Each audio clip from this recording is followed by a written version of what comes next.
शाह वो शाह तो मुझे जुल्म क्यों वो मुझे जानी मारे बातू मुझे जानिया के बुखार न हो मुझे जानिया के बुखार न हो मुझे जुल्म क्यों ना करे मुझे धक्का नहीं मुझे दिमाग खत्म करे होने मुझे जानिए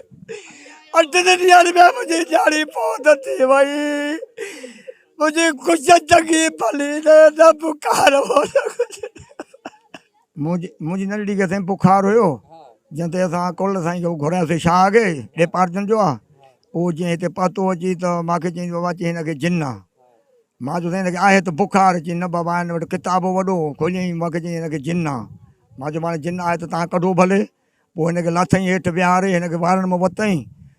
झूटा ॼाराईं हिनखे अची वरितईं चपाटनि सां हिनखे ॿई पासा माना ॿई पासा धकईं हिनखे दिमाग़ वारा दिमाग़ हणी मूंखे ॿुधा छोकिरी बेहूं थी मां हिनखे चयो बाबा हिनखे बुखार आहे चई न बाबा हिनखे बुखार न आहे हिनखे जिन आहे देह आहे ऐं हिंदू आहे हिनखे कुटियईं रूह सां सफ़ा हे धक हयईं उन धक हणण खां पोइ माना हे जीअं निकितो वियो हलियो त मुंहिंजी इहा न्याणी किरी पई किरण खां पोइ मूंखे ॿुधा मां इहो डॉक्टर ॾे वियुसि हेॾे मूंखे हिन जवाबु ॾिनो बाबा छोकिरी जो दिमाग़ जेको आहे क्रेक थी वियो आहे दिमाग़ कमु नथो करे पोइ असां हुआसीं पोइ इहो इनखे 7-8 ॾींहं आहे ईद खां माना पोइ हाणे माना राति असां मोटायूंसीं माना बंगले को जेको आहे न्याणी मुंहिंजी माना दम ॾिनो बसि असांजो मुतालबो इहो आहे SP साहिब खे DIG IG साहिब सिंध खे मुंहिंजो अर्ज़ु इहो आहे अपील मुंहिंजी इहा त अहिड़े भोपे खे पंहिंजे कानून जे काटारे में आणे त अॻिते अहिड़ा को कम न थियनि को अहिड़ियूं कंहिंजा सिर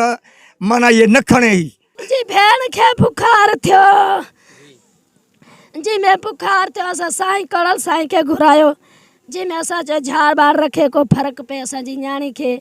आयो जी पढ़ाई अची अहिड़ी कई असांजी भेण जा जेके चपाटियूं हयईं उन खां पोइ असांजी भेण जा ॾूंढा पटियईं अची उनखे धक हयईं चपाटियूं हयईं मुंहं में त निशानी कारा निशान लॻा पिया मुंहिंजी भेण खे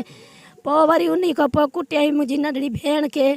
पोइ वरी असां चयो त साईं तूं छो थो धक हणी चए मुंहिंजो जिन थो कढां मुंहिंजो भूत थो कढां नथो मने ॾेढा फिलाणा हीअं ईअं पियो चए असांखे असां चयो साईं तूं इहो ज़ुल्म न कर चए हिनखे ॾेढा उहो नथो मने अची हुनखे न्याणी खे चपाटियूं हयईं ऐं ॾूंढा पटियईं हुनजा उन खां पोइ असां खणी वियासीं जेको इस्पताल असां उते खणी वियासीं न असां सां ॻाल्हायो न ॿोलायो भेण उन खां पोइ उते जेको असां खणी वियासीं डॉक्टरनि असांखे जवाबु ॾिनो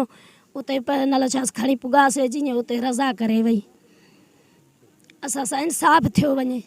कड़ल साईं खे ॿधियो वञो सज़ा ॾेयूं वञे असांजी नंढड़ी भेण गुॾड़ी मेरी नंढड़ी भेण